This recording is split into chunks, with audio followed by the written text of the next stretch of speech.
할렐루야. 반갑습니다. 지난 시간에 이어서 신약성경 마태복음 25장 이제 달란트 비유에 대해서 지난 첫 번째 시간에 본문을 말씀드렸기 때문에 바로 시작하겠습니다. 두 달란트 비유에 대해서 이제 말씀을 드리기로 하겠습니다. 22절로부터 23절의 그 말씀이죠. 각양 좋은 은사와 온전한 선물이 다 위로부터 빛들의 아버지께로서 내려오나니. 말씀. 사람이 소유한 모든 것은 모든 선한 것을 주시는 하나님에게 근원이 됩니다. 여러분께서 재능을 가지고 있습니까? 재능에 하나님께서 여러분에게 주신 것입니다. 여러분께서 시간이 있으십니까? 재산과 영향력과 권세가 있으십니까? 말 재간이 있고 상상력이 있으십니까? 여러분께서 시인이요 정치인이요 철학자입니까? 여러분의 위치가 어떤 것이고 여러분의 은사가 무엇이 되든지 간에 그와 같은 것이 여러분의 것이 아니고 하나님이 여러분에게 주신 것입니다. 사람이란 자기의 죄만이 자기 자신의 것입니다. 인간이란 본질상 재능을 갖지 못합니다. 하나님께서 그것을 주실 때 비로소 가질 수가 있을 뿐입니다. 하나님은 내가 올 때까지 가지고 있어라 라고 말씀하십니다. 우리의 포도밭이 많은 과일을 맺지 않는다 하여도 그 포도밭은 왕에게 속해 있어요. 우리가 적은 재능을 가진 것이나 솔로몬이 많은 재능을 가진 것도 다 하나님의 은사입니다. 우리의 능력이나 그 능력을 사용하는 모든 영예가 하나님에게 돌아가야 합니다. 이는 하나님이 그것을 주셨기 때문입니다. 오늘 제가 여러분들께 이렇게 말씀을 드리는 것도 이게 다 하나님이 주신 은사입니다. 그래서 본절의 이 비유는 이 사실을 잘 지적해주고 있는 말씀이에요. 이 비유, 달란트 비유가 모든 사람으로 하여금 자신의 재능이 주님에게서 기원되었음을 알게 해주기 때문입니다. 땅을 파고 주인의 돈을 감추었던 사람까지도 자신의 달란트가 자기 주인에게 속해 있다는 것은 부인하지 아니하였습니다. 보소서 당신의 달란트니이다 라는 말이 그것을 말해줍니다. 하나님에 대한 자신의 의무를 게을리한 사람이요 저들의 창조주에 대해서 복종하는 일에 태만한 사람일지라도 자신의 달란트가 하나님에게 속해 있음을 시인하였습니다. 우리가 소유한 모든 것이 지극히 높으신 하나님에게서 기원되어 있음을 확신하는 것은 지극히 당연한 일입니다. 그러나 달란트가 거의 없는 사람도 이 세상에는 약간 있습니다. 본문에 보면 한 사람은 5달란트를, 다른 사람은 2달란트를 받았어요. 나는 이들에 대해서 오늘 아침에 지금 말씀드리기로 하겠는데 몇 가지로 구분해서 말씀드릴 때에 하나님이 축복을 하시어 저들을 가르치기도 하시고 책망도 하여 주시기를 바랍니다. 첫째로 달란트를 적게 가진 사람들이 많다는 것을 말씀드리고 싶습니다. 하나님께서 그렇게 하신 이유를 설명해 드리겠어요. 둘째로 저들이 달란트를 적게 갖고 있지만 계산은 해야 된다는 점입니다.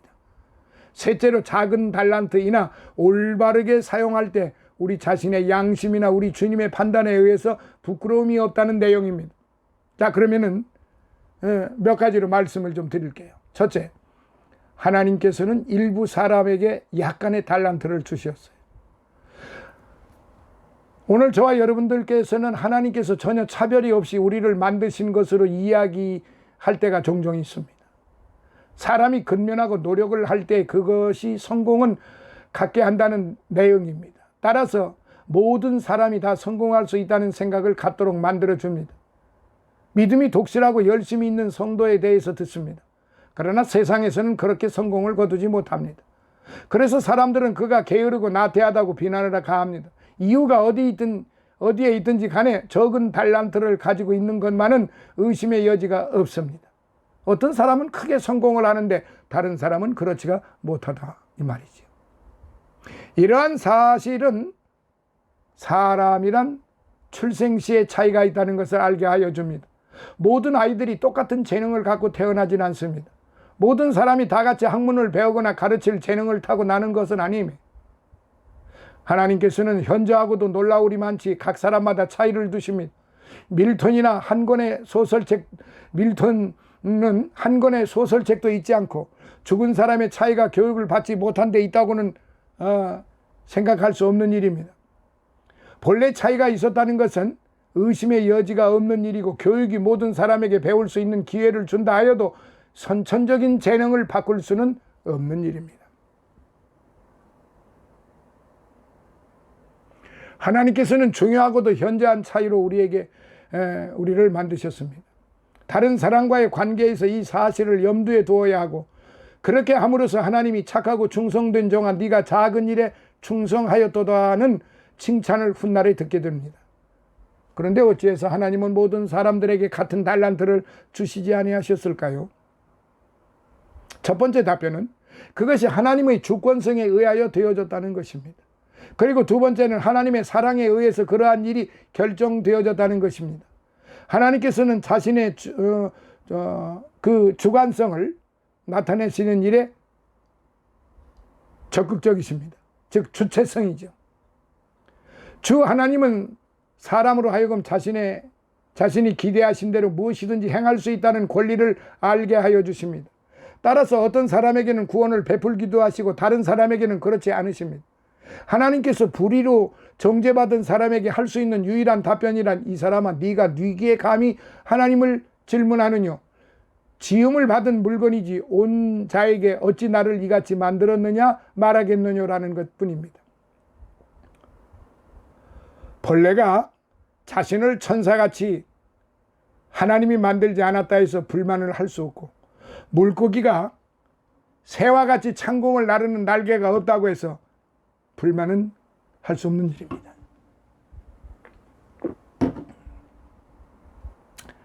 하나님께서는 자식의 기뻐하심을 따라서 피조물을 만드실 권한이 있습니다. 사람들이 이러한 하나님의 권한을 반박한다 할지라도 그것은 무익한 일이에요. 하나님께서는 모든 질서를 정하심이 없이 이러한 일을 행하시고 준행하십니다. 하나님께서는 이 모든 일에 대하여 자신의 권리를 주장할 수가 있고 사람의 지식이 무익하다는 걸 알게 하여 주십니다. 하나님은 자신의 모든 은사 가운데에서 우리에게 계속하여 자신의 주권성을 상기시켜 주십니다. 하나님께서는 내가 이 사람에게는 모든 비밀을 파악할 수 있는 정확한 통찰력을 주고 다른 사람에게는 그러한 지식을 주지 아니하였다. 어떤 사람에게는 풍부한 상상력을 주어서 그로 하여금 한량없는 상상력을 갖게 하고 그의 언어로 그와 같은 것을 표현하도록 하였도다. 그러나 다른 사람에게는 우둔한 마음을 주어서 시적 재능이 없도록 하였도다라고 말한다면 하나님이시여 어찌해서 그렇습니까? 라고 반문할 것입니다. 그러나 그러한 반문에 대해서 답변은 매우 간단합니다. 내가 내 마음대로 할 수가 없더냐? 그 자식들이 아직 나지도 아니하고 무슨 선이나 악을 행하지 아니한 때에 택하심을 따라 되는 하나님의 뜻이 행위로 말미암지 않고 오직 부르시는 이에게로 말미암아 서게 하려 하사 큰 자가 어린 자를 섬기리라 하셨나니라는 말씀이 답변입니다. 인간에 관하여서도 이 사람이 저 사람보다 더 클 수가 있고 한 사람은 다른 사람에 비해서 특이한 인상을 가질 수도 있습니다. 이는 주님께서 자신의 선하신 기쁘심에 따라 그러한 것들을 주관하셨기 때문입니다. 그런데 대부분의 사람들은 이 문제에 대하여 논쟁을 합니다. 여러분께서 하나님께 대하여 불만하는 것이 하나님보다도 여러분 자신을 더 사랑하는 징조라는 것을 기억하십시오. 모든 사람은 자신이 기뻐하는 대로 자기 스스로 행할 권리가 있다고 생각을 합니다. 그러나 이러한 생각은 잘못된 일이에요. 물론 협의적인 의미에서 우리의 주권성은 있습니다. 그러나 사람에게 여러분 마음대로 돈을 줄 수도 있습니다. 그러나 어떤 사람이 여러분에게 동정을 강요할 때 여러분은 그 사람에게 동정을 베풀 수가 있겠습니까?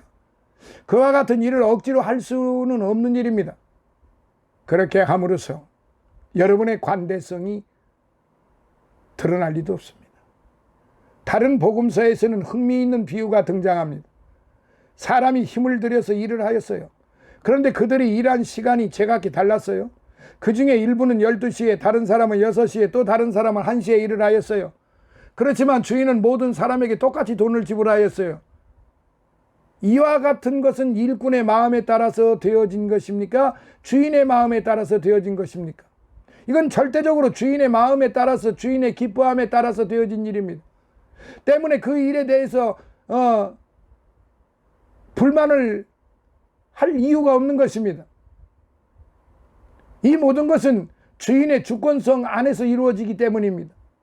우리의 영혼도 하나님의 주권성 안에서 이루어지기 때문에 우리가 하나님한테 왜 이렇게 했느냐 저렇게 했느냐, 왜 우리를 택했느냐 안 택했느냐, 왜 우리에게 나에게 더 큰 재능을 주시지 않느냐, 더 큰 재물을 안 주시느냐, 왜 나에게 가난을 주시느냐, 왜 나에게 재능이 없느냐, 왜 내 얼굴은 이렇게 그냥 추남이냐, 내 얼굴은 왜 이렇게 그냥 찌그러졌냐, 왜 나는 이렇게 병들었느냐, 왜 나는 날마다 남에게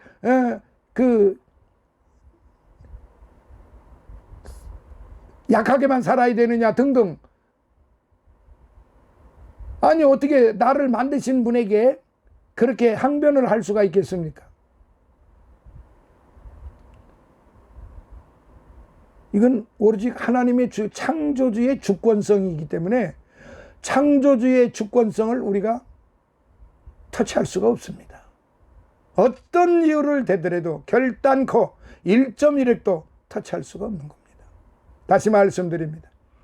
하나님께서는 한 사람에게 5달란트를, 5사람에게는 2달란트를 주셨어요. 이는 창조주께서 다양하게 사랑을 베푸시기 때문입니다. 질서가 천국에서 첫째 가는 법률이라고 말합니다. 그러나 다양성은 둘째 가는 법률이에요. 하나님의 모든 사역 속에는 지극히 아름다운 다양성이 있습니다. 밤의 하늘을 쳐다보십시오. 모든 별들이 제각기 다른 빛을 발합니다. 별들이 한 줄로 있는 것이 아닙니다. 제각기 여러 방향으로 흩어져 있습니다. 시야를 지상 세계로 돌려보십시오. 얼마나 많은 식물의 종류가, 식물계가 있습니까? 레바논의 백향목에서부터 벽에 있는 우슬초에 이르기까지 그 종류가 한량이 없어요. 거대한 나무를 보십시오. 나무가지가 그 큰 그늘을 만들어줍니다. 그런가 하면 그 밑에는 조그만 식물이 자라고 있어요. 천차만별인데도 하나님께서는 모든 것을 아름답게 만드셨어요. 어느 나무든지 살펴보세요. 그 나무 잎사귀가 제각기 다릅니다. 봄철이 되면 새싹이 나오고 꽃봉오리가 솟아납니다. 그러한 것들도 제각기 달라요. 어느 것을 택하든지 둘을 놓고 비교해 보세요. 차이가 있을 것입니다. 한 가지 예를 들었겠습니다. 여러분, 산삼이 겉으로 나 있습니까? 풀 속에, 낙엽 속에, 흙 속에 파묻혀 있습니까? 그 좋다고 하는 산삼, 그냥 우리 문화대로 얘기합시다. 산삼은 그 우람한 나무들 속에, 그 소나무들, 그 울창한 나무 숲 속에 자기 자신을 그냥 뭐 화들짝 막 드러내고 나 여기 있어 하고 막 소리 지릅니까? 그렇다고 그래서 다른 나무는 막 우람하게 크고 고목나무 막 어마어마한 나무가 되는데 그 나무들처럼 산삼이 왜 나는 저렇게 크게 자라게 하지 않습니까? 산 사람이 그렇게 말합니까? 그러나 산삼은 소리 소문이 없이 숨죽이고 소리도 없이 가장 낮은 데서 푹 파묻혀 있습니다. 그냥 겨우 이파리 그냥 맨이파리 이렇게 붙어서 겨우 이렇게 그 이파리만 내 보일 뿐이지 진짜는 숨겨져 있단 말입니다. 제가 총각 전도사 때 진짜 너무너무 힘들고 어려웠을 때입니다. 밥을 굶기를 진짜 이루 말할 수 없이 끼니를 굶어가면서 배는 백가죽 천장이 붙었지요. 그야말로 뭐 뼈에 그냥 가죽만 붙어 있을 정도로 피골이 상접하고 있을 그런 시점에 그 총각 전도사가 얼마나 배가 고프면은 그 이제 제가 상주 그 모동면이라고 하는 곳에서 그 목회를 25살부터 했는데요. 전기불도 안 들어오는 곳이에요. 지금도 그 교회가 있어요. 그 상주는 뭐가 유명합니까? 감나무가 곶감이 유명하지 않아요? 근데 우리 그 초막집 같은 우리 초가상간 교회 앞에 그 약간의 그 개울 건너 그 밭에 감나무 밭이 있습니다. 하도 배가 고프니까 처음엔 그 생각을 못 했는데 배가 고프니까 여기저기 막 풀을 뜯어 먹고 입에 들어갈 수만 있으면은 그냥 풀을 뜯어 먹고 사는 그런 짐승과 같은 삶이었어요. 그 25살짜리 총각이 주의 종이라고 꼼짝 못하고 그 감나무에서 새벽 떨어진 그 감이 있어요. 그걸 주워서 그 개울에 이렇게 씻어서 앉아서 아그작 껍데기까지 씹어 먹습니다. 그 뒤에 어떻게 됐겠습니까? 피똥을 쌌죠. 피똥을 싸면서 진짜 죽지 못해 그냥 거기를 떠나지도 못하고 떠나게 두지도 않았습니다. 몇 번이고 보따리를 쌌으나 그때마다 붙잡혔습니다. 누구에게? 그때는 몰랐는데 은혜 받고 나서 성령께서 붙잡고 못 가게 그렇게 보따리 싸면 못 가게 막고 보따리 싸면 못 가게 막고 그래서 다른 사람을 또 붙여서 까마귀 그 엘리야가 까마귀를 통해서 먹을 것을 날라다 주시는 그걸 먹고 연명했던 것처럼 가려고 그러면은 또 이웃 교회에서 고구마 찐 거 주고 옥수수 찐 거 주고 밥 사주고 그냥 그렇게 해서 하루하루를 연명하던 시절이었습니다. 그런데 그 곶감 그 곶감을 먹으면서 누가 거기 있고 싶었겠습니까? 그 고통을 받으면서 어찌 거기서 견뎌낼 수가 있겠느냐 이 말이에요. 인간적으로 도저히 힘들어서 견뎌낼 재간이 없었습니다. 성령께서 도우지 않으셨다면 먹을 거를 그렇게 저한테 그 날아다 주지 않으셨다면 저는 거기서 못 견뎌냈을 것이고 오늘 어쩌면은 그냥 이것저것 다 때려치고 에이 안 해 하면서 세상으로 달려나갔을 것입니다. 오늘 여러분 앞에 지금 이러한 스터디 바이블 성경 공부도 못했을 것입니다. 사랑하시는 여러분,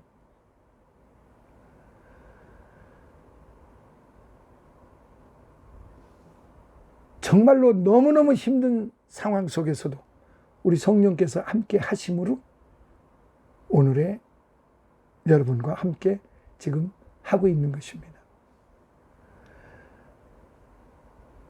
동물계를 보세요. 그것에서도 차이는 있습니다. 하나님께서 모든 생물을 똑같게 만들지 아니하였어요. 거대한 코끼리에서부터 바위 틈 사이에 사는 토끼에 이르기까지 종류가 다양합니다. 아니 제가 지금 조금 전에 말씀드린 거 말씀을 드리다가 미처 드렸는데 그러는 가운데 대구에 있는 한 노인 목사님이 전혀 제가 얼굴도 알지 못하는데 어느 날 편지가 왔습니다. 강전도사 얼마나 고생이 되나 나한테 한번 다녀갔으면 좋겠다고.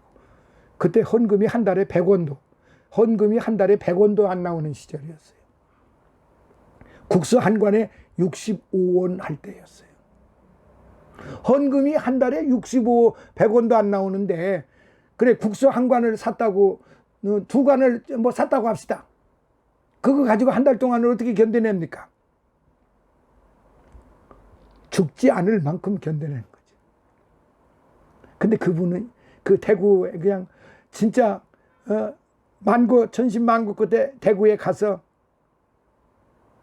그 노인 목사님을 만났는데 그분이 바로 정휘선 목사님이라는 분입니다.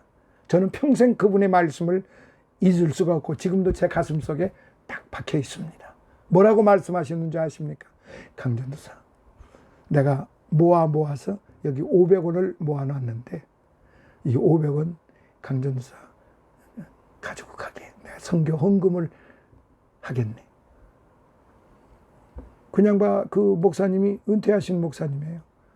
그리고 그 목사님이 무슨 여유가 있으신 분 같지가 않더라고요. 그러면서 저한테 500원을 손에 쥐어주시면서 강전도사, 내가 꼭 하고 싶은 말이 있네. 강전도사는 절대로 인삼목사가 되지 말고, 앞으로 인삼목사 되지 말고 산삼목사 되게나. 사랑하시는 성도 여러분, 저는 그 말씀을 평생 잊을 수가 없습니다. 산삼목사가 꼭 되게나. 저는 그때 그 말씀을 다 깨닫지 못했습니다. 그러나 세월이 수십 년이 흘러가서 이제 어느 정도 배가 부르고 그래도 깐에 세계를 주름잡고 참 부흥 사경회를 인도하고 신유 집회를 인도하고 말씀 집회를 인도하고 선교사로서 세계 27개국을 다니면서 복음을 전하고 학교를 세우고 그랬음에도 그걸 다 깨달지 못했습니다. 그 말씀을. 그런데 어느 날 너 자신을 내가 산삼같이 목사가 되라고 하지 않았느냐. 처음에 어렸을 때는 그걸 깨달지를 못했으나 어느 날 갑자기 깨달음이 왔습니다. 아, 높아지려고 해서는 안 되겠구나. 낮아져야 되겠구나. 그리고 나 자신을 자꾸 사람들 앞에 드러내려고 하지를 않고 내지를 말고 감추어야만 되는구나. 오직 복음 전하는 일에만 전심을 해야 되는구나. 사람들한테 발견이 되었을 때, 사람들에게 발견이 되었을 때 그때 정말로 쓰임새가 좋을 것이다. 산삼이 그렇지 않습니까? 인삼은 사람들 손에서 자라나는 겁니다.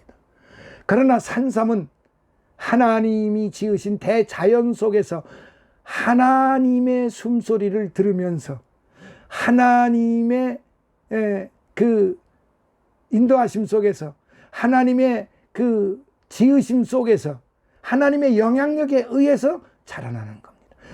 결단코 사람의 손에 의해서 산삼이 자라나는 게 아닙니다. 내가 하나님 손에서 자라나야 돼.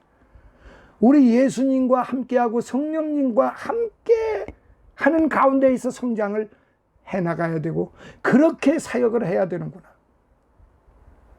비로소 깨달았을 때 내 자신이 얼마나 부끄럽고 얼마나 보잘것없는 존재였는가를, 얼마나 내가 사람들 앞에서 뽐내려고 그렇게 발버둥을 쳤는가 하는 것을 생각해 볼 때 참으로 가슴을 치고 통곡하지 않을 수가 없었습니다. 그러나 육성이 아직도 다 죽지 못한 고로 아직도 다 그대로 행하지 못하고 있는 것을 고백하지 아니할 수 없습니다. 그래서 이 남은 나의 인생 여정길을, 이 목회 사역길을 지금 제가 우리 나이로 74세입니다. 이제 내가 얼마나 이 땅에서 있을는지는 모르겠지만은 숨쉬는 그날까지, 내가 복음을 전할 수 있는 내 입이 열어지는 날까지, 하나님이 내게 지혜를 주시는 날까지, 내게 능력을 주신 것처럼 내게 능력을 주신 그날까지 최선을 다해서 죽도록 충성을 다하는 그런 종이 되어야 한다. 그 마음을 가지고 이렇게 지금 영상으로 유튜브나 페이스북을 통해서 이렇게 영상 교회를 이끌어가고 있는 것입니다. 언젠가는 어느 시점인가는 서로 만날 수도 있고 육신적으로, 그리고 우리가 결론으로 말하면은 주님이 오시는 그날 우리가 다 만나게 되지 않겠습니까? 우리가 그때 만나서 얼마나 많은 토론을 하겠습니까? 육신에서 만나서 이 복음 전하는 일에 함께 동참하면 그것도 얼마나 기쁘고 즐거운 일이겠습니까? 저는 육신을 통해서라도 함께 이 복음을 전하는 일에 함께 하신다고 하면 그 누구도 거부하지 않습니다. 주님과 함께 하는 사람이라면, 주의 성령과 함께 동행하는 사람이라면 결단코 거부할 수도 없거니와 감사하고 또 감사하고 감사할 뿐이죠. 이 복음 전하는 일에 함께 정말 함께 동행만 해주신다면 저는 육신의 삶 속에서도 이 복음을 전하면서도 이 교육을, 이 바이블 스터디를 계속해서 하고자 하는 것입니다. 저 혼자만이 아니라 여러분과 함께요. 그래서 함께 동참하시기를 원하시는 분들은 언제든지 페이스북에 제 그 프로필 연락처가 다 되어 있으니까 언제든지 연락만 주시면 어디든지 제가 함께 동참을 하겠습니다. 동행을 하겠습니다. 부족하지만 함께 하시고자 하시는 분들이 계신다면 언제든지 함께 동행을 하겠습니다. 할렐루야. 이제 25-5편